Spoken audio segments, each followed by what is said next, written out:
Hi, I'm Billi Maddox and welcome back to Bookbinding Basics. Episode 7, or is this going to be a mini episode? I'm not entirely sure yet, so don't take my word for that.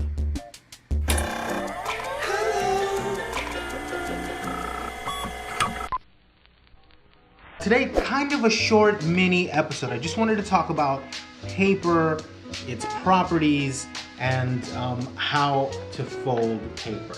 I'm in sort of a little bit of a production run of these small field note style notebooks and doing a lot of folding of paper. So I figured it might be a good idea to just do a little rundown of how paper folding goes, you know?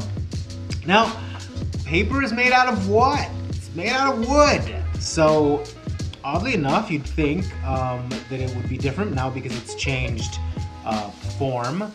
But paper also has a grain, and there is a with the grain fold and an against the grain fold, and you can very easily spot this because of the resistance. It's just paper, so you're going to be able to fold it either way, but against the grain has a bit more resistance. You see how I can't really, I'm just putting sort of light pressure on this. Oh, and it's sort of very springy and very resistant.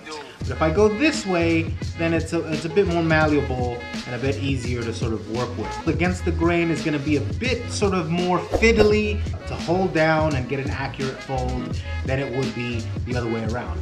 It can be done, it's just paper, you know what I mean? You can fold it either way, but just know that that's like a thing. Now, I'm folding a lot of these in half and I'm folding with the grain, just happens to have worked out that way. And what I do to get something completely flush, it's gonna vary a little bit, calm down. You're gonna get a little sort of awkward folds. It's okay, it's totally fine. Folding with the grain, joining up by corners, pulling it taut to the left and right, putting it down on my work surface, trying to steady this, starting from the middle here, going to the edge, and then across the spine. Then if you want to burnish it down, just to get a really tight one, there you go. Nothing should have shifted. If it did, it shifted a tiny bit, and there we go. Now you don't have to do this with a bone folder. You could do this with a pencil if you wanted to. You could do this with any kind of, you could do this with a straight edge, you know? I think the thing about a bone folder is that it's round, so it sort of moves around your page. It's very smooth as well. If I would have done this with this, it's gonna leave marks on the page, which is fine. A bone folder can also leave marks. Sometimes when I'm being a bit too aggressive, I can, you know, put that in the middle there and go to my corner and leave a sort of slash. I don't know if you could see that. Don't worry about that either. It's gonna be, you know, when you sort of build the book, it's gonna be really imperceptible. And once you're touching it and everything, it's gonna be fine. I consider that a maker's mark. If you tend to like do the same motions over and over again, and you see that you're leaving the same mark on all of them, that's at the very least, it's consistent, and chalk it up to being your personal maker's mark. I try to not to.